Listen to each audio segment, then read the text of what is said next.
Hello and welcome to episode 34 of On the Bench.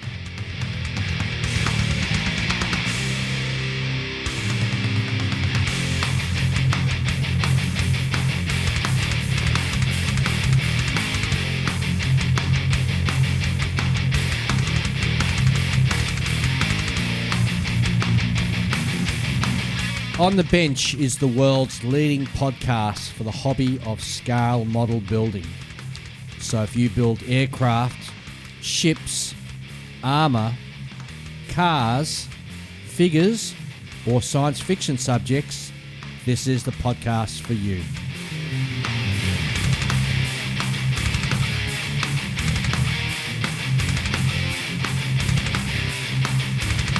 On the Bench is a fortnightly podcast available on iTunes, Stitcher, and all good podcast apps. Don't forget to mark us as your favourite so you never miss a show.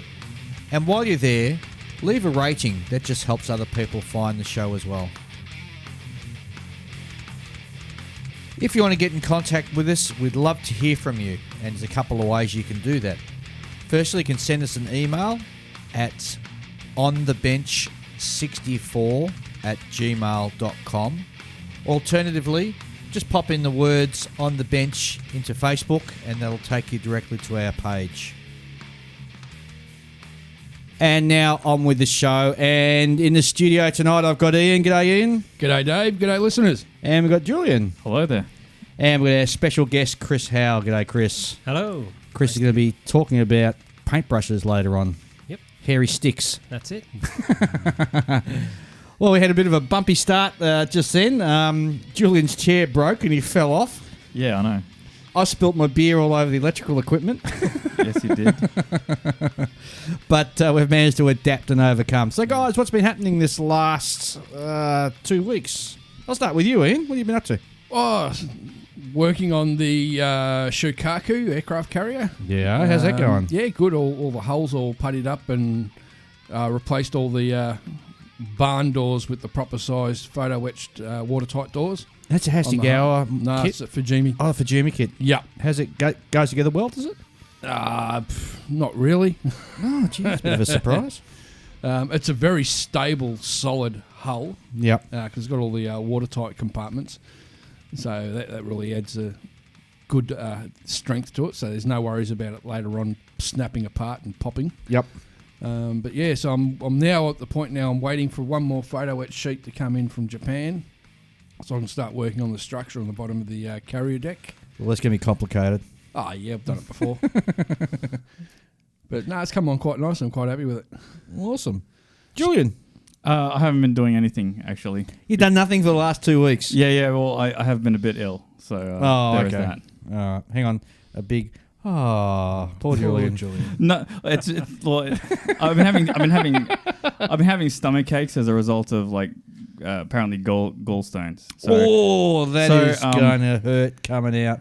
yeah. Well, I mean, when you go having stomach aches, even if you're feeling fine, you're sort of like, well, I might have a stomach ache later, and you sort of go, better not start anything I can't finish, kind of thing. So, I really, really want to get that over and done with, so I can get back on the bench, so to speak. So they're going to use an ultrasonic and zap those little I have critters? no idea. I actually only found out that it's gallstones this morning, so we'll see how we go.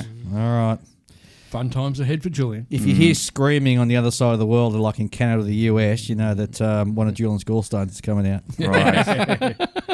Yes. All have fun at my expense. Chris, and what have you been doing? It's been a while since we had you. Last time we had you in, you had you talking about figures, painting figures. That's right, Dave. Yeah. As you know, my main interest is figure painting. Yep. But of recent times, I've been a little bit in the doldrums with that. And also, Oh, really? You've hit a bit of a wall. Yeah. So, and also listening to your regular shows. Every time you have somebody in talking about something, it interests me, and I think, maybe I should try that. And I'm having trouble concentrating on one subject. On one subject as a result. Yeah, He's blaming us for that. Yeah, there. that's right. Oh, well, that's good. So, Well, you can always go back and listen to the episode when you were last on. yeah, and And have inspire you- myself. Yeah, inspire yourself. Yes. But so as a result, I thought I'd try something completely different, and I built a 1/144th scale Hellcat. Oh, okay. Oh, Yeah, tiny which little is- Hellcat. Yeah, tiny little Hellcat. Yep. Very quick build. Yep. Haven't quite finished painting it, but went together very quickly. Nice. And it's a Platts Yep, models. yep, kit. Platts, yep. Yeah, so they make a lot of the small scale World War II aircraft, and yeah, it was a nice little diversion. Really Okay. fitted together nicely, and yeah. Wouldn't have been too many parts in it, though, wouldn't No, very low parts. Yeah. count, and ideal sort of weekend build, really. it? Yeah. And just to get you out of that funk. Yeah, exactly. Exactly, yep. So is it finished? 3/4 finished. Yeah. I've just got to finish a bit of painting and stick the undercarriage on. About the painting, I'm curious if did you airbrush it or is this did you treat it more like a figure? No, I painted it with an airbrush. Yeah, which was unusual for me as well. 'Cause I Yeah. don't do a lot with the airbrush, so yeah, it was a good opportunity to give that a run out as well, and think about buying a new one. Yes. Yes. Oh, so what have I been up to? Let me think now. Still battling away on my USS Benson, which is just about finished now. I've just to that final bit where we're putting the cleats in along the side of the hull and just about ready to do the dreaded rigging, which I'm not looking forward to. Rigging's good fun. No, I reckon it'll be. I don't know. I'll see how I go. I mean, I've seen what you've done with your USS England, and I'm in awe of your rigging skills, Ian. So I'll have to have a crack and see if I can sort of step up to the mark and get the same results. You just got to stick with it, and don't expect to do it in a day. Yeah. Trouble is, I'm sitting there, and the last lot of kits that I bought, I think I told everybody the other fortnight, one of them was the Airfix Phantom, the Royal Navy Phantom. Yep. And I haven't put it away in the stash yet, so it's sitting there and it's just beckoning to me saying, build me. I know that feeling. Yeah, and I've so far been so disciplined and haven't sort of, taken it out to start it yet, because sometimes you go, with ships, you pull out and you just put the hull together and just whack the whole thing back in the box and put it away. But with an aircraft, it's sort of, once you start, you can't stop it, I think. Yeah, I know what you mean. So I really don't want to. I've even got as far as unpack the box and had a look and had a look at all the decals. And my God, the decals on this Airfix Phantom. Oh, talk about scary. It must be over 100 decals or something to put on the darn thing. Yeah, it's a lot of Phantom. stenciling. Yeah, huge. Gosh. So I'm staying disciplined, and I'm going to finish the Benson and then going to finish the aircraft carrier that I've... Because I've broken my cardinal rule. Yeah, you got about 3 on the I've go. got 3 on the go on the bench, yeah. Oh, my God. And the bench is just so full, I can't move. Because you only got a tiny build space to Not start a with. small bench, yes. Oh, dear. All right, well, I think we'll have a very, very short break, and we'll be back with what's new in the modelling world.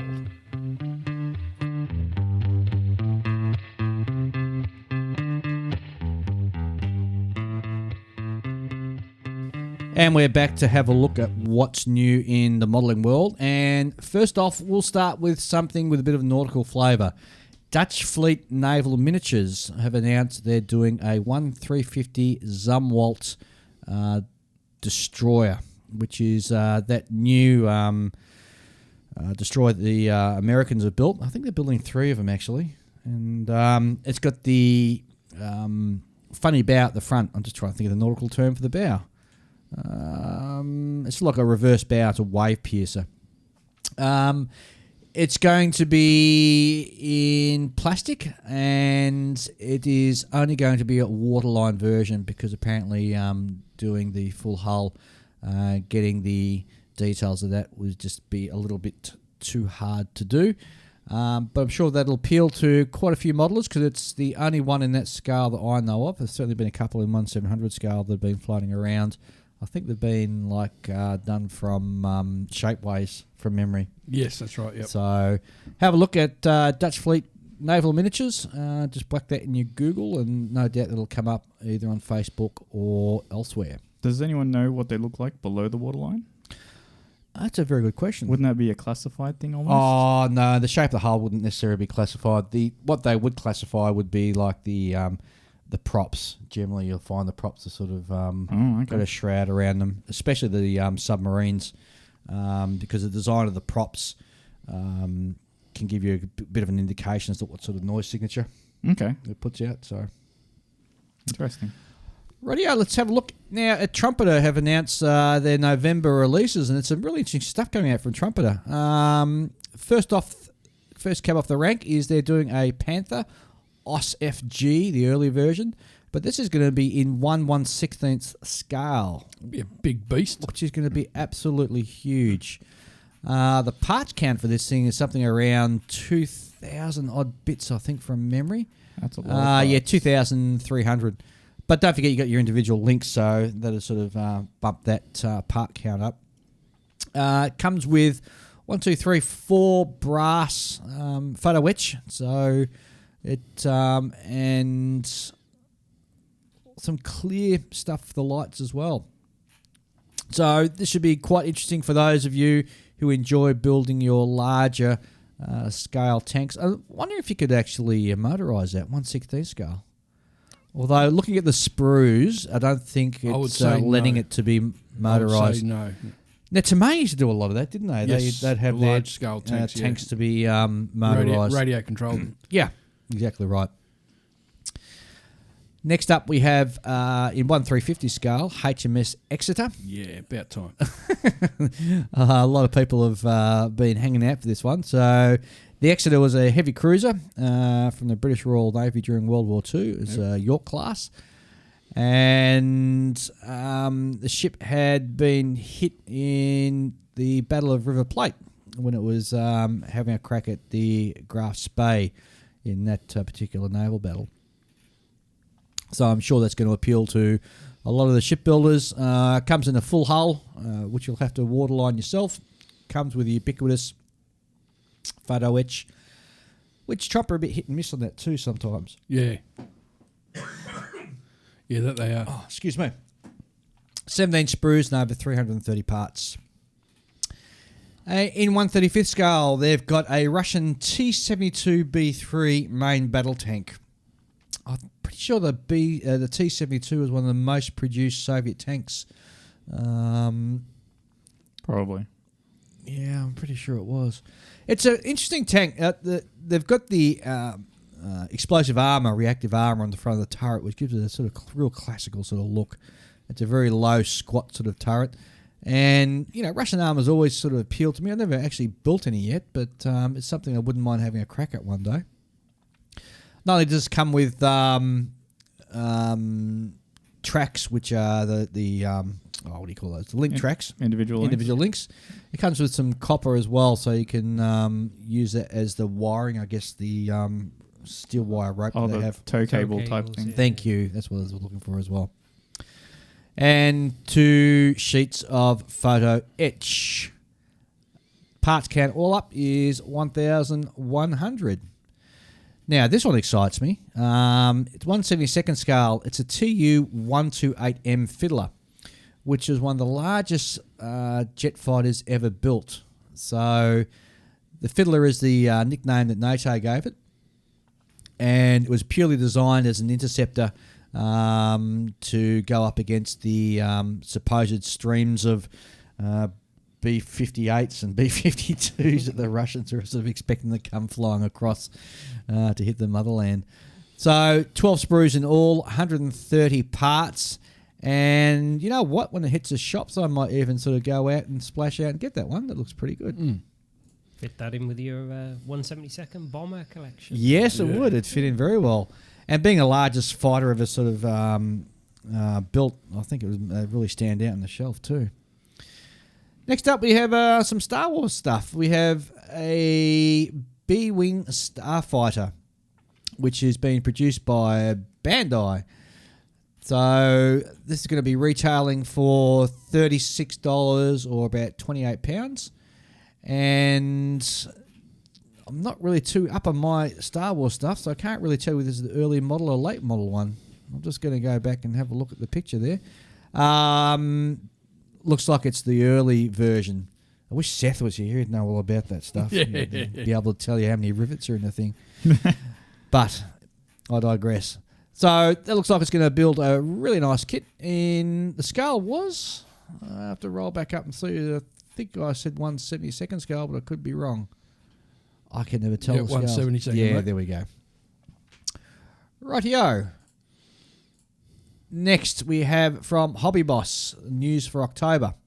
In 1/72 scale, they've got a German Kommandowagen, BP 72, which is the rail rolling stock. So it's one of those armoured trains, but this is the command module, if you like.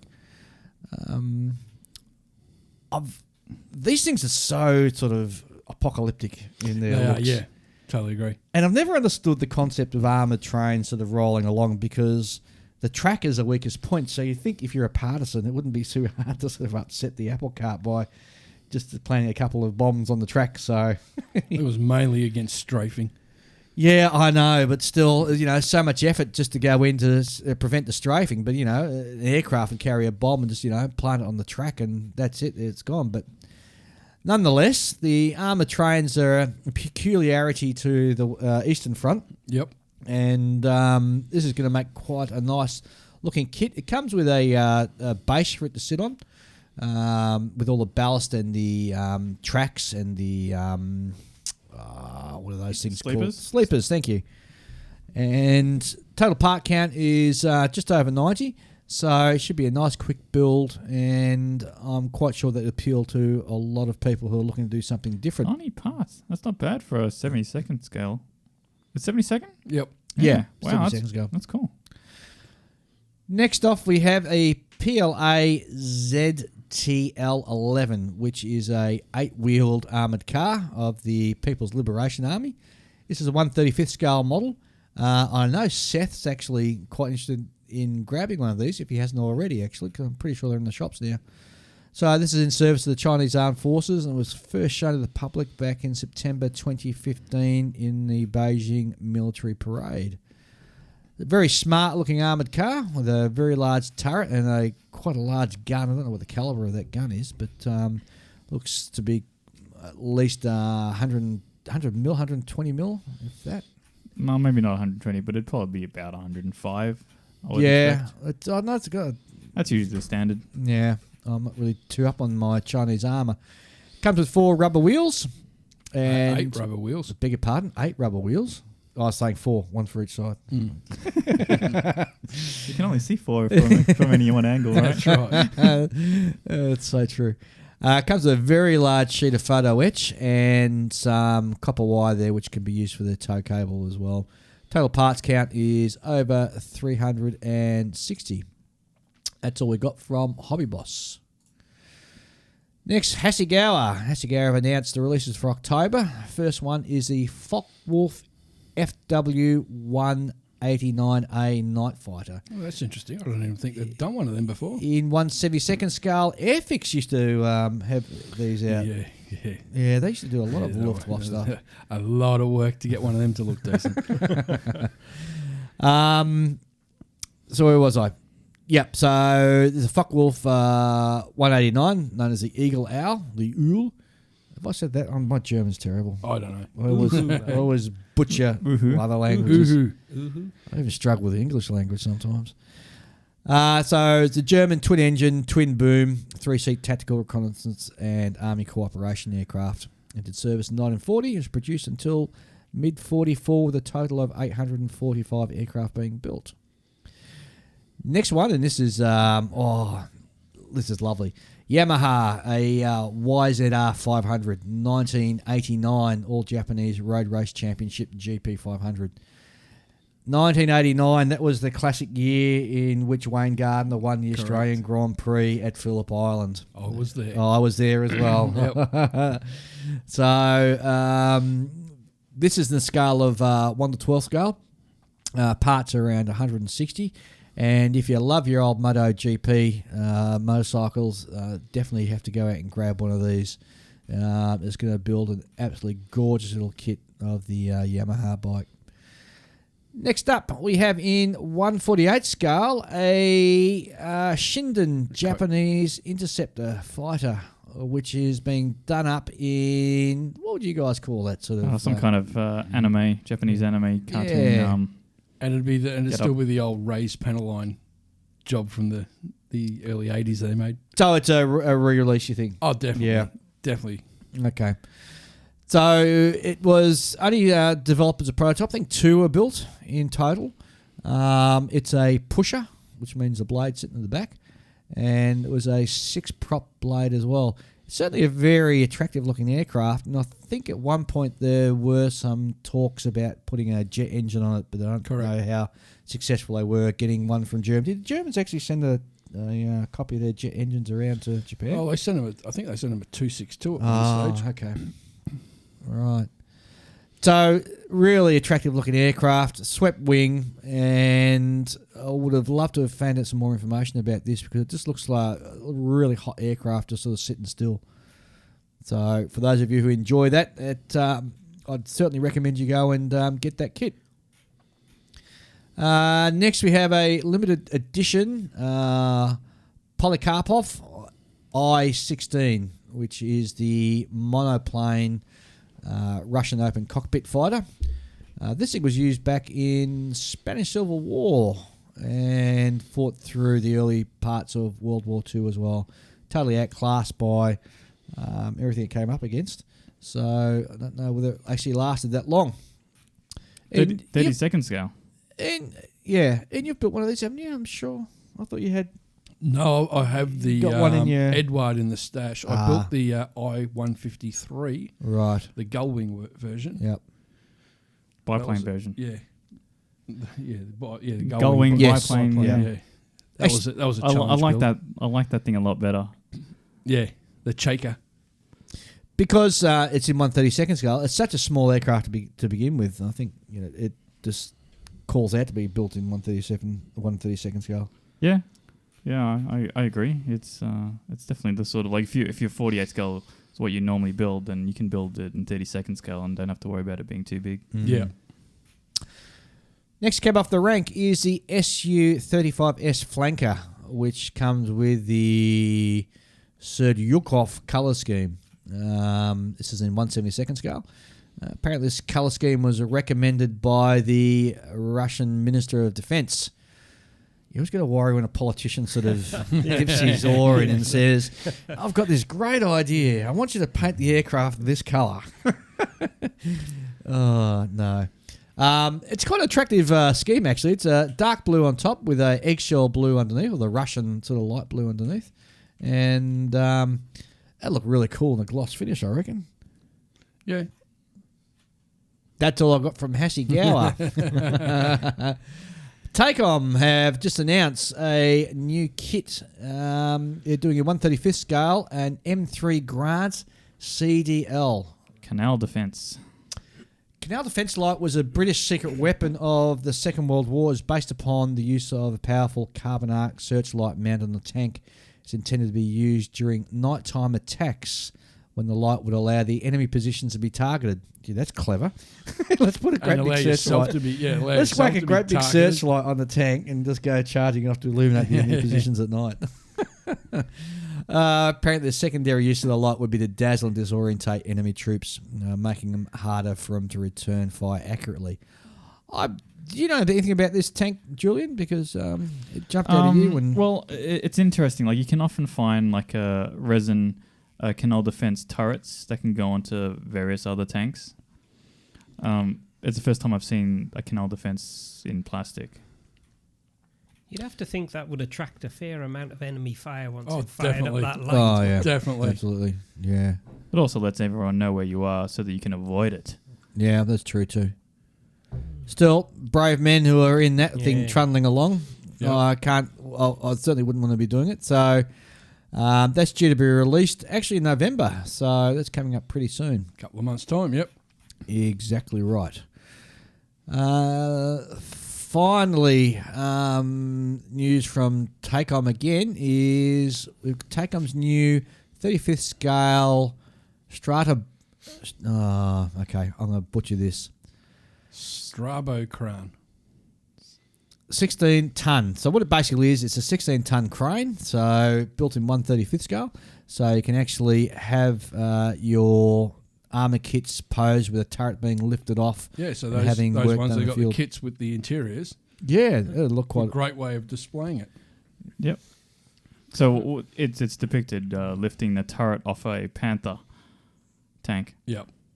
And Panther has to be my favourite German tank, I reckon. Just about.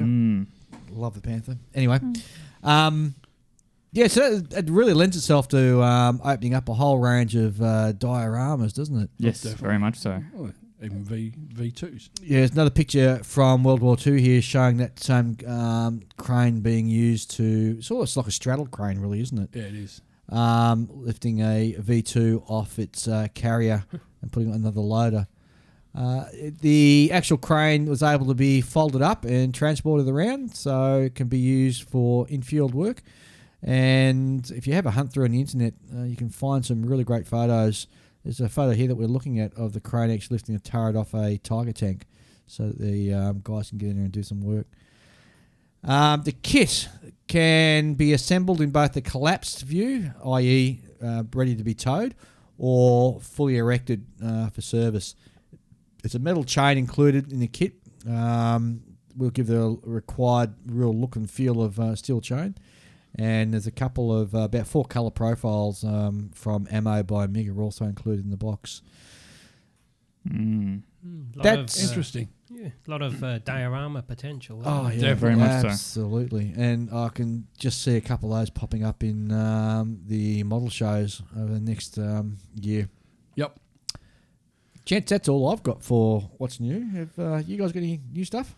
I've got a couple of websites. I thought it might be worth Yep, sharing with absolutely. the listeners, which maybe not so new, but very figure focused. So the first one is quite a new site. It's called Mentors, figurementors.com, and that covers a lot of it, articles, figure reviews, also painting articles and sort of how-to guides. And they also publish a bi-monthly e-magazine, which you can subscribe to, called Historical Figure Artist.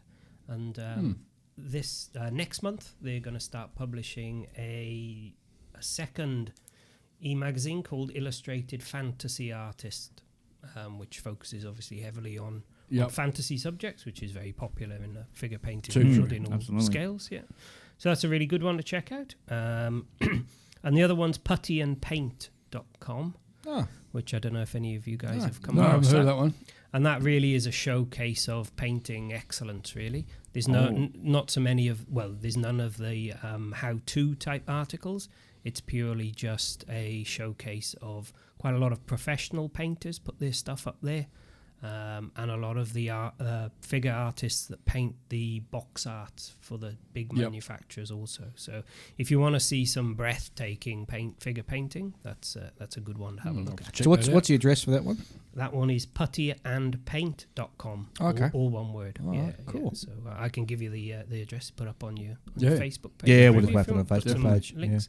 And the other product I came across recently, which I don't know if you've guys seen, is a company called coastalkits.com. .co.uk actually, sorry, Coastal Kits, and they produce display bases of varying kinds, and they're a laminated foam board with a photo reproduction of various ground surfaces, which not so good for diorama, obviously, if you've got an aircraft on the ground, but very good for photographing your models. I think I had a look at some of them, and they do, which I thought again with your naval interest you'd be interested in, a range of carrier decks in various scales, which looked like a very easy way to display your model, and also good for photography and. Taking pictures. Fantastic. And there's a couple of on their website as well. They're a British company, but on their website they've got a couple of Australian distributors for their stuff as well. Oh, good. So That's handy. Yeah. Very handy. Yeah.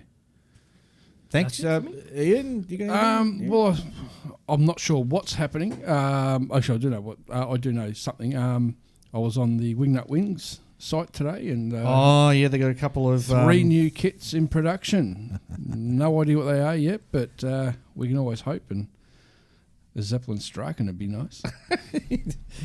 Well, we know you're not going to get your SPAD. No, it won't get me SPAD. Won't get me SPAD. You won't get the DR1. Well, you know what it's not going to be. Yeah. Do you know what it might be? No idea. Oh, too many subjects out there that haven't been covered. There's a lot of World War I subjects that still need to be covered, especially French subjects. That's lacking. Hmm. What about doing a Zeppelin in the wingnut scale? That'd be huge. Wouldn't happen. It'd have to be vac form or something. Yeah. And it'd be, a few metres long. And the problem is what? What's the Where are problem you with going to that? put it? Oh, hang it from your ceiling. Yeah. Where a Zeppelin belongs, isn't it? Are there any Zeppelin kits? Yes, there are. Yes. Yeah. Lindbergh, I remember, made That's one. right, yeah. Oh, we don't count that sort of vintage. That doesn't That's count. about it. What scale was that in, out of interest? Oh, I think it was about 1 to 144 Oh, or yeah. 1 to 200 or something. Yeah, it was a ship scale almost. Yeah. Yeah. Because it's a big craft. Yeah. Yeah. I mean, it should be ship scales, right? Yeah. That makes I sense. totally agree. Well, I like ships. And they got planes hanging off them sometimes. Yeah, the Oh, parasite fighters. Yes, the Acon and the Acon and the Macron, wasn't it? Yeah, the ones? Americans had really experimented with Yeah. that, and they had these little parasite fighters, and they'd come and have this hook system where they'd fly up and hook onto Little it. And then, Curtises. Yeah. that's right. Yeah, I've seen Indiana Jones. I know about this. I wonder why that idea didn't last. Yeah, I've got a Williams Brothers. The kit of idea one of the idea was quite good in itself. The problem was the actual airship itself was a problem. Well, didn't the Russians do it in the Second World War with one of those big Tupolovs? And had all the I-16s hanging all off it. No, I don't know about that. Yeah. Have Yeah, to I see a few photos of it. do a bit of googling. Yeah, one of those big Tupolev 4-engine bombers, it looks like. It's made out of a corrugated iron shed. Actually, the Americans even went back to the parasite fighter in the 50s. They were actually, I think the Goblin it was called, Yes, the Goblin. The Grumman Goblin. They were looking at mounting that on some of the bombers to Yep. counter the Soviet aircraft and protect the bombers as they were going across into Russia to Yes. drop the booms, the bomber. Drop the bomber. What about you, Julian? Any news? No. I mean, I've been Sidetracked. yes. Yep, lying in pain, doubled Yes. up. While this is not new, well, actually, you've probably heard of this. Black Dog Models. Yeah. Yep. That's what I love about this hobby. You can be this hobby for years and years and years, and you come across companies you've never heard about before. I'd never heard of Black Dog before. I've been around for years. Well, jeez. Where you been hiding, Dave? I only came across it because they're advertising that they're doing I think it was a Fat Boy nuclear bomb. Correct, yes. And I don't know what scale it's in, but I thought, oh, geez, that looks awesome. I've got to get my hands on one of them. It does. It'd be good. And because I'm planning to get in 1/72nd scale, the B-29, which I think Academy build them, produce them. And I reckon it'd just be good to have a great big sort of overscale bomb sort of sitting next to it. They're going to have someone riding it. No, I'm not going to have somebody riding it. They do a lot of resin stowage kits and things like Yes, that. they do. Yes. Yeah. Yeah, And, it's and a really range nice. of figures as well. Sci-fi stuff, figures. Yep. They do some houses and stuff like that. Yep. Yeah, I went to the website and I was blown away by what they produce. It looks really good. Mm. I think I do have for one of I once had bought one of those Tamiya 48 scale Shermans, and I bought a resin set from them to put on the sandbags on the front. Oh yeah, yep. Yeah, it fitted okay. You could see like the fingerprints of whoever made it on the back, right? Not that that's the part that you see, Yeah. but I mean, yeah, I did need to. It didn't quite fit that well until I had to put in some hot water to get it to properly conform to the shape of the front of the hull. Oh. Yeah, Yeah, I've got one of their sets for me Chaffee. Chaffee. That's a nice little tank, the Chaffee. Yeah, little Chaffee. Oh, I love little Yeah. Chaffee. Oh. It looks cool. I look at the Chaffee and I think it's kind of like a Walker Bulldog. It's just not as cool as one. You reckon a Walker Bulldog's cooler than the Chaffee? Yeah, it's way cooler. It's got like a cool, shapely looking turret, long gun. Chaffee's got a little short gun. I like the Chaffee. I reckon it looks cool. Oh, fast. Oh, very fast tanks. Before we go into our next segment, which is going to be with Chris talking about hairy sticks, Richard Hall posted on Facebook, on our Facebook page, and he's got a question which we're going to pose to all of you guys. What exactly does out of the box mean as far as competition? Can you add aerials and wing bracing, etc.? What is in and what is out? Depends which competition you're going in. Yeah, you'd have to check It all your comes local to- yeah. rules. Most ones you can put, I think you can get away with putting aerial wires on. Our local rules, yes, you can. Rigging and aerial wires as well. Belts. Yep, and seat belts. Yep. You can do seat belts. What about if he's? I guess Rich is talking about aircraft only. But what about things like armor and ships? There are modifications you can See, do. here's the thing. Yeah, but So then it- again, which one of us is going to build a ship kit out of the box? Well, that's true, but It just doesn't happen. Also it comes down to with the I don't know about Model Expo, but I mean, is there only one category for the ships kind of thing? Maybe Yes. two different scales or something? Yeah, I think it's different scales. You got yeah, small it's just scale different and- scales. Yeah, It's all smooshed together, isn't it? Yeah. above 500 and Yeah, I below think- 500. Mm. And I think they're open classes, aren't they? Which means you can. No, Yes, they're all they open, are yeah. open, yeah. Which Which means means you you can can do highly whatever you- modify them. Yeah. So, coming back to Richard's question, then I guess what he has to do is, before he looks at entering into a particular competition, is download the rules for that particular Yep. competition and just read them closely. Yeah, but as a general rule, it is pretty much accepted to at least be able to put an aerial wire on there. Yep. I should also add, if you're set on building for outer box and you're building aircraft, consider buying an Eduard kit, because they have lots and lots of stuff that they put in their special editions, and that all comes as in the box. Yes, Very true. Yes, So you can kind of sneak some extra sprucing bit in and still technically make the out of box rules. The Edward Profi Pack series. Yes. So if you had a choice between an old Matchbox kit, which you've bought at a sale, swap and sell, against the Edward, Profi you'd Pack. pick the Edward. Yeah, the Edward Profi Pack. Yeah. That's always Definitely. good. Yeah. Right. All the limited editions. They have the limited editions where it's like usually Hasegawa or I think Accurate Miniatures kit reboxings with more goodies that they've thrown Correct. Oh, well, then I hope that answers your question, and Richard. All right, guys, what do you say we take a quick break and we'll come back and talk about hairy sticks? Hairy Good sticks. idea. No worries at all.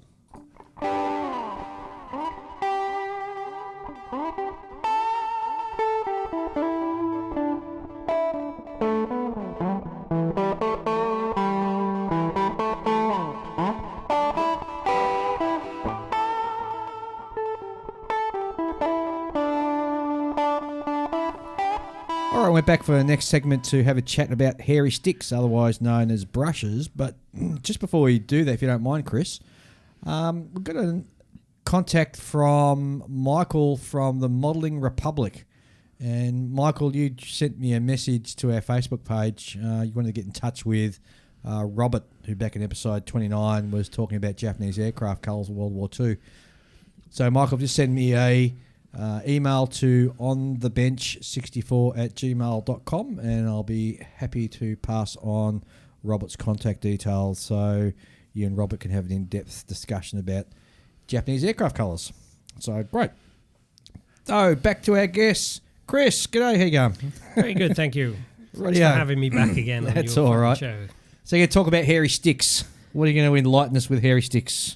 Well, I thought it's quite a big subject, really, and maybe not for people who've been painting for a while, but maybe somebody who's more a newcomer to the hobby can be confronted with a bit of a bewildering array of types of brushes. Yep. Mm-hmm. And I thought we could just have a bit of a conversation about what we use and also Absolutely. my experience of different kinds of brushes and different qualities of brushes. Yep. And how to look after them as well. And a bit of Yeah. care of them as well, yeah. And I've sort of gone through, I suppose, the spectrum of brush use, where I've bought a lot of cheap brushes and used them for maybe a couple of projects and then binned them because they just don't last. The bristles sort of part and get hooked over on the end and things. Or worse, actually fall out onto your subject while you're painting it. Exactly. Yeah. Exactly. So most of my my modeling's done on figures and smaller scales too. So I tend to use brushes for most of my work. Yep. But I guess most of us, no matter what you're building, whatever subject, you probably use a brush at some stage for some detail work. Yes. So I thought we could talk about the different sort of materials that brushes are made out of. So the two primary differences are either natural hair and they tend to be most of the common ones you see there are the sable brushes, which are also spoken of in very glowing terms often, and sort of considered as to be the best kind of brush you can get. A natural Kolinsky sable, for example, which is made from the hairs of a weasel. Interestingly enough. Not a sable. Yeah. I did a bit of research before I came on to get my facts right. Yeah, and sables are a little animal. But sable brushes come from weasels, which are also a little animal. And Little bitey animal. yeah. So so obviously very very difficult to come by, but very high quality material. Aren't sables, the fur's quite expensive too? Isn't Correct. It? So Yeah. So you wouldn't want to be, making a lot of paintbrushes out of the sable coat, would you? well, the sable brushes are from a similar sort of very high value fur. Right. But and hence why sable brushes are the most expensive brushes you can buy. Okay. And if you buy, very high quality red sable brushes, then they are expensive. What sort of price are we looking at for a sable brush? Well, if you they vary, and I think that comes down to quality again. But if you read a lot of online forums from sort of top figure painters, I guess, or guys who do a lot of stuff on YouTube, the general theme seems to be they tend to use and recommend Winsor & Newton Series 7 sable brushes, which are very high quality, and they're actually a watercolor brush.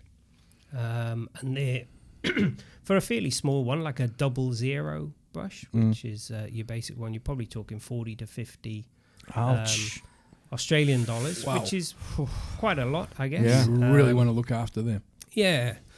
And I've always thought that. I've thought, oh, yeah, that's too much, and if, as you go up in size, they get more expensive. But I suppose if you buy an airbrush or any other quality tool, you tend to outlay a fair bit of money. That you do.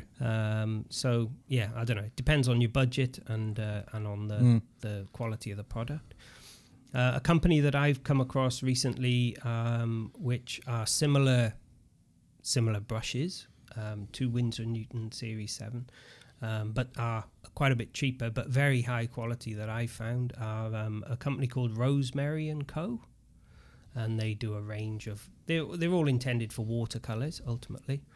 And if you look at art magazines and sort of art websites for, your more traditional art, I suppose, painting on paper and things, they don't recommend using sable brushes for acrylics, because acrylics are quite harsh on them. Okay. But with modern or current, I suppose, figure painting techniques where people are using wet palettes and very, very thin washes of acrylics, then those paints have more of a characteristic of a watercolor than a thick acrylic paint anyway. So I guess that's why they suit. So if they're saying steer away from the acrylic's a bit harsh in the brush, then what are they sort of for? Oils and Watercolors. Watercolors. Yeah. So you wouldn't use oils then? Yeah, you can use oils on them. Yeah. What I found with natural fiber brushes, if you're using spirit-based paints like enamels or oil paint, and you're using an oil-based thinner or something, they do dry the fibers out because they're a natural hair. It's a bit like washing your hair in metho or something. It's going to go a bit bristly. Yeah, so, makes them brittle. Yeah, exactly. So that's where you need to give them a good wash in a soap or something, and Linseed oil. Yeah, and treat them with something afterwards. And I came across a few years ago a very good product called the Master Brush Cleaner and Preserver, which is a little pot of soap, basically. Looks like an old-fashioned shaving soap. And you rinse your brush out, swirl it around in the soap, give it a bit of a wash through, and then rinse it out, and it cleans the paint out incredibly well. And even with a brush that's sort of gone a bit hard, if you wash it well with this soap, it does bring it back to life very well. So yeah, that's something that I use regularly now. At the end of every painting session, I'll give my brushes a bit of a rinse out. Yep. And then wash them with with this soap material, and then the other thing you can do with it as well is to treat the bristles to reform the point with some of the soap.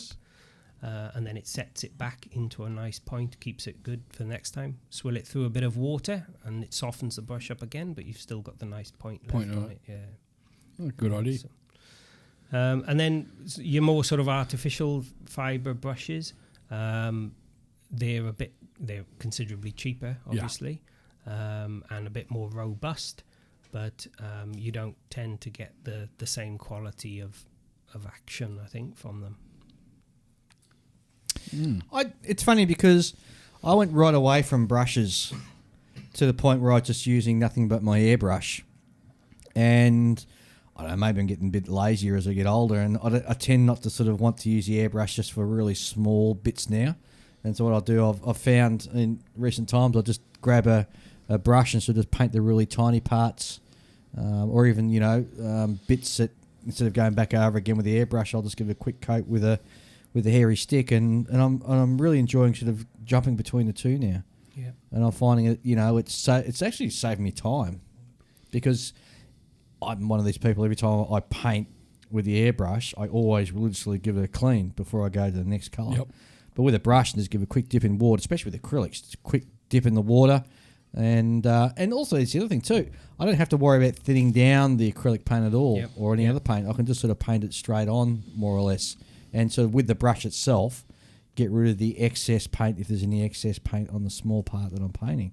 So I'm finding it's, I'm really sort of enjoying that sort of process now of being able to do a quick little fiddly thing with the brush, and then back with the airbrush for sort of like the bigger stuff. And and I think with a lot of the sort of newer acrylic paints, I guess, like Vallejo and Andrea and some of the MIG products and things like that, they've got very dense pigment quality in them. So, you get a very fine painting line or coverage with them quite easily.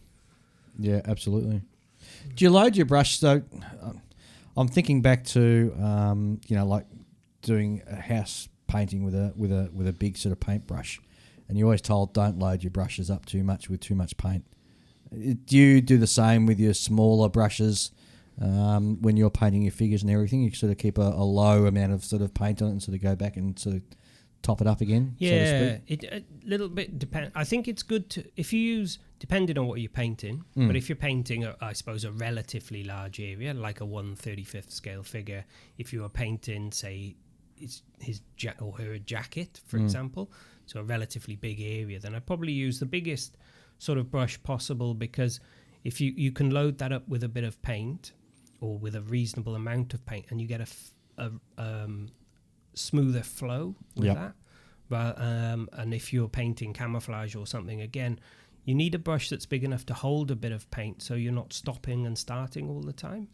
Or if you're painting lines, for example, you want to be able to start and finish your line with one stroke, whereas if you're using a very tiny paintbrush without a lot of paint on it, then you're stopping and starting and start getting jagged finish. Exactly, and trying to pick up where you left off each time you recharge your brush is very difficult. But it sort of horses for courses really a bit, I guess, on the size of paintbrush. But I try to use the biggest I can, but also with not overloading the paintbrush.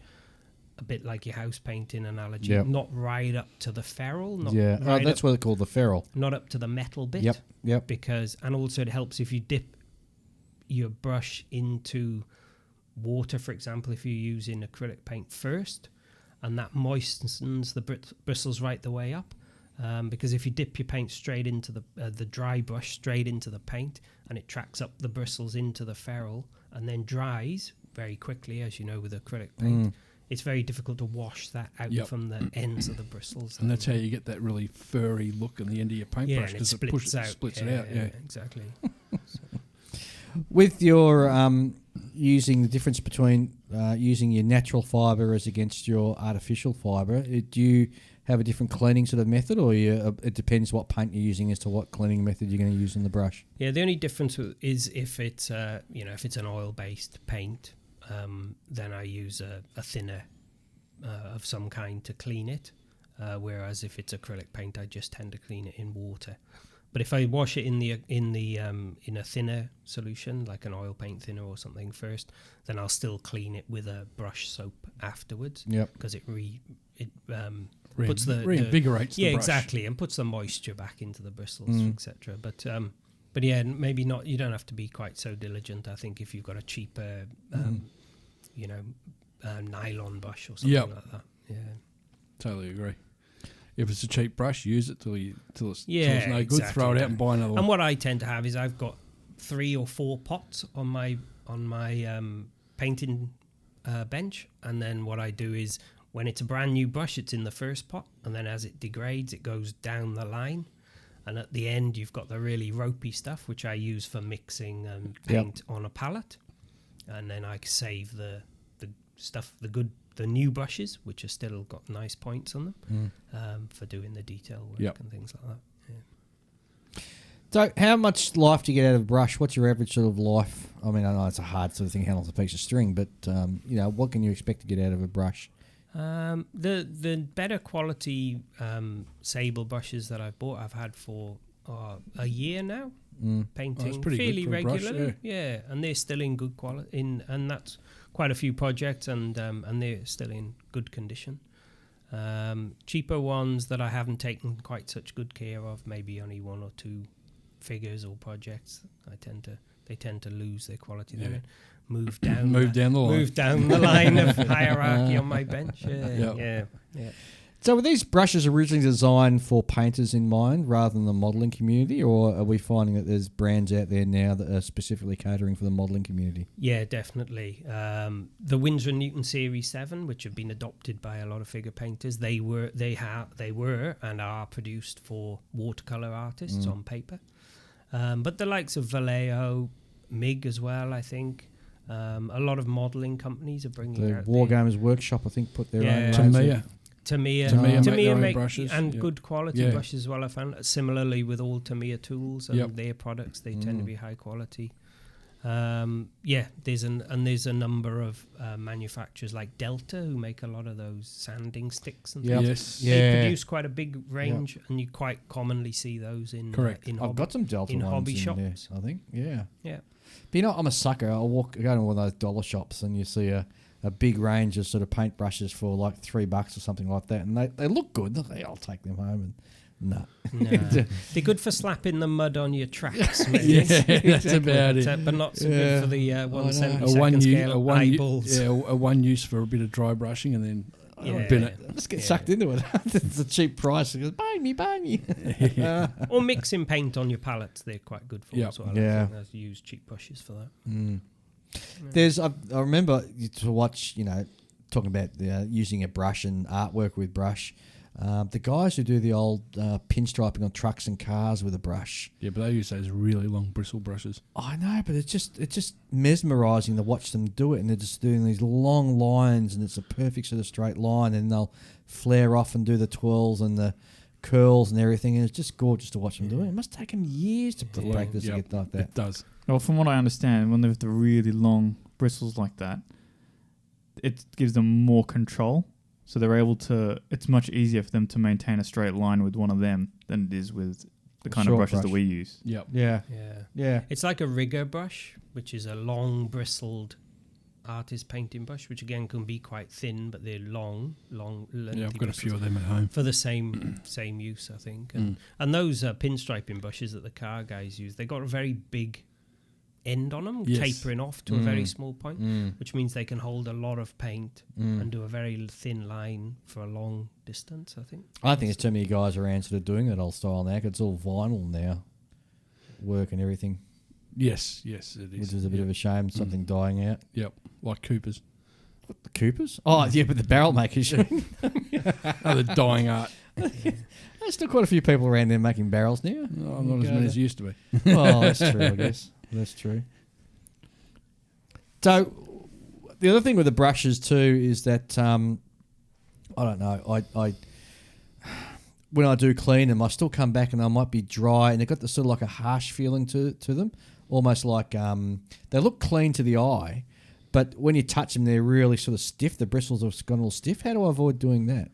That's your Masters brush cleaner product. Oh, okay. Yeah. Clean them in that, and even when you come back to them and they're dry like that, Yeah. this brush cleaning soap. Yep. If you lather it up, soak it on the bristles, even leave it for 10, 15 minutes on the bristles, and then work it through, they'll come good. And you say it's sort of like a shaving cream soap. Yeah, it's Like like a the little old- tub with a screw lid. Yeah. And you take the lid off, and it's got solid soap inside, and you just lather it up. I bought some of them for my shaving the other day. Yeah. Something similar. I might try that. I'll give that a go. It's probably the same stuff.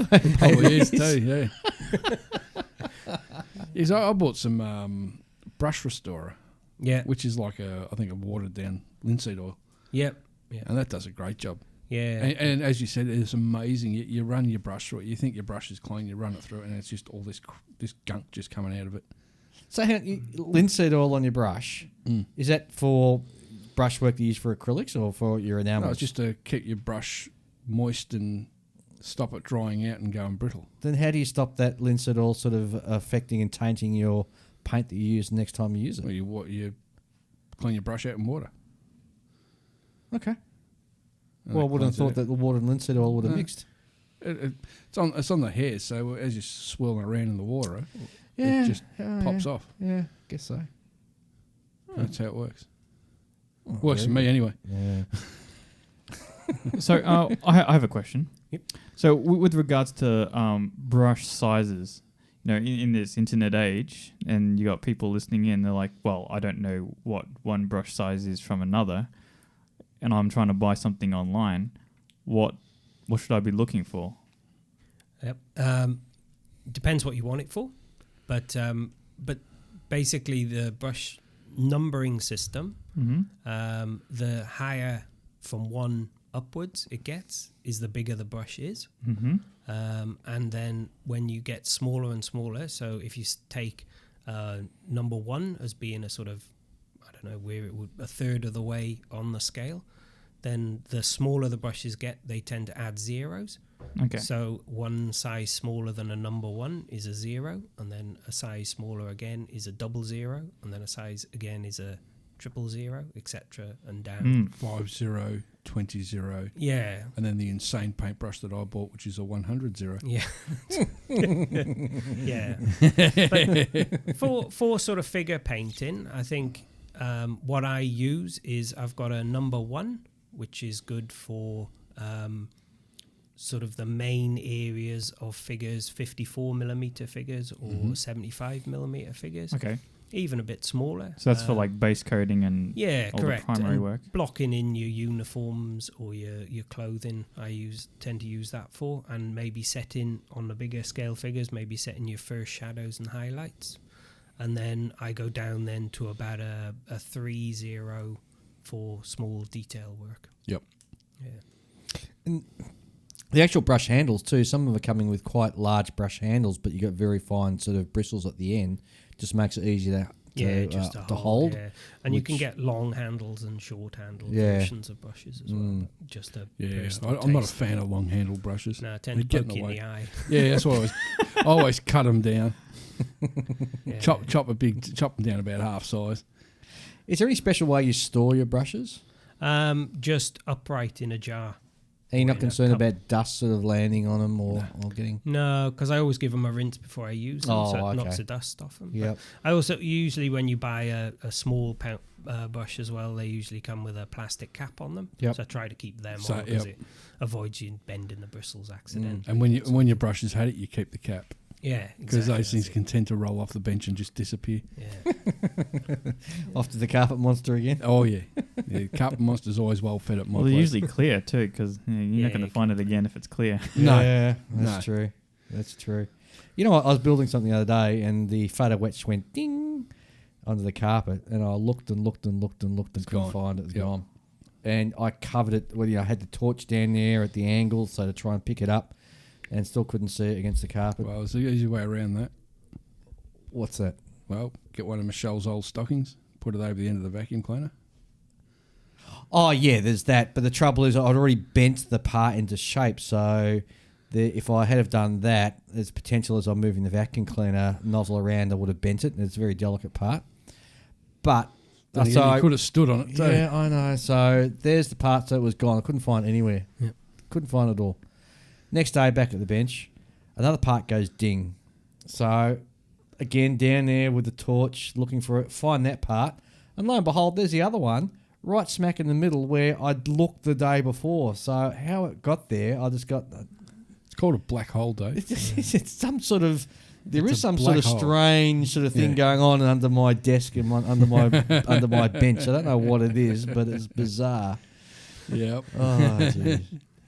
So, in closing with the brushes, is there a range of brands that you'd recommend for people to start with? And obviously those who are more confident, a range for them to sort of have a look at. Yeah, I think if you, I guess if you want to go for the Rolls Royce stuff and your budget allows, then the Winsor and Newton ranges and the Rosemary and Co. are very good. I think very good product.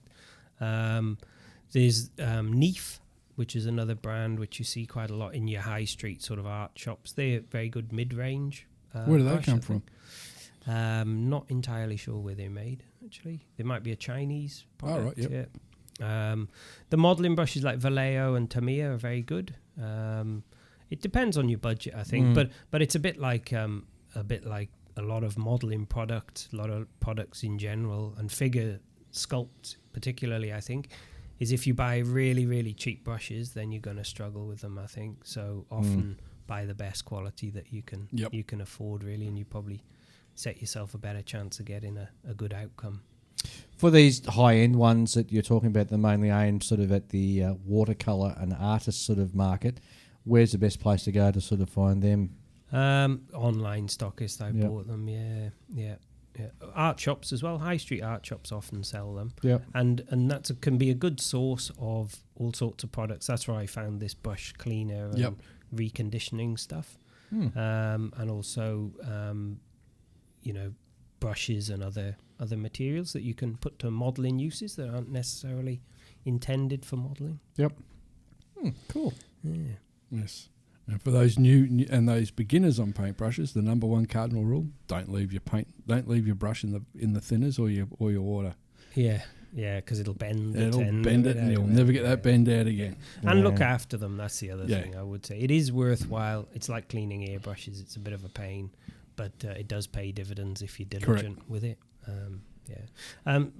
Citadel Warhammer, they produce a range of good brushes as well. Yeah, I've actually got some of them, and I'm using one of them quite regularly at the moment. Yeah. And let's get a quick flick in the water and then sort of lay it so that the bristles sort of stay straight afterwards. And it's great. Yeah, I've had it for a while actually. Yeah. And I haven't been as kind to looking after it as perhaps you two guys, but I've been a bit rough with it, and it's still sort of battling on there with no dramas. Yeah, they like a lot of their products. Again, their paints and their figures as well. They're high quality stuff, maybe a bit more expensive. But Yeah, absolutely. So I've done a bit of figure painting with my Warhammer stuff, and as a beginner, I think one of the hardest things to get over is looking after your brushes. It's hard to form those habits because you sort of go in there and you have your paint all the way up to the ferrule, and and then you're like, why is it falling apart? Oh, just get another one. Buy another one. I think it's a good thing to highlight these good practices and to buy good products. It's better to form those early than get in the habit of junking crappy brushes because constantly. once you're in the habit, it's hard to get out of. Yeah. And if you bought a model kit for your average sort of 54mm figure, it's probably going to cost you $60, $70, $80 maybe, same as a plastic kit. Then if you've shelled that out on the model kit and you want to do the best job of it you possibly can, then I wouldn't scrimp too much on your other tools of the trade to try and get a good outcome for yourself. Totally agree. Right. Totally Well, agree. thanks very much, Chris, for coming in and educating us about paintbrushes. I never knew the name of that little sort of metal bit, so I do now. Yep. I've forgotten it now. What's it called? The ferrule. Ferrule. Will, as in Will Ferrell. Yes. Yes. There you go. Okay, thanks for having me. No It's been a worries. pleasure. Okay, and that brings us to the end of the show. We're at the top of the hour now. So, any parting shots from you, Ian? No, not really. I've got a 3-day weekend ahead, and I'm just going to spend it on the bench. And Julian. If you're going to post photos of your models online, you should at least try to, light them as well as you can. That's all I'll say. Because there's a lot of bad photos. It's very easy to sort of whip out the phone and then keep the flash on and then blast it with light from your phone, and then it's a very horrible looking photo, and it doesn't It's all washed out. It doesn't show what you want to show. We're up to episode 34, and this is the second time he said the most in the closing sort of thing. Normally it's nut by. Well, usually I don't think of these things leading up to it. Usually, if it comes to me, it comes to me when I go to say it. Because otherwise, you put me on the spot. I'm like, oh, I got nothing. All right, guys, you heard that. So to make Julian happy, take care with the lighting that you use in taking your photos. Yeah, I mean, because often people will upload photos of their stuff on the internet, and they'll say, "Oh, what can I do better? What do you think of this?" And I'll say, "Well, I can't see anything, so Bit hard to judge. Come back with a better photo." Yep. Oh, fair enough. Well, Julian, good luck in your gallstones. Yeah. Yeah. Well, wish me luck, not the gallstones. Well, I was wishing you luck. So I hope you have a painless outcome. That's it from me. We'll be seeing you guys. We're getting some couple of changes coming up because I'm heading away on holidays in about 3 weeks' time. So we're going to be doing a couple of shows back to back, but posting them still on fortnightly sort of drops. So we'll see how that works out over the next 3 to 4, 5 weeks or so. That's it from me. So keep modelling and see you later.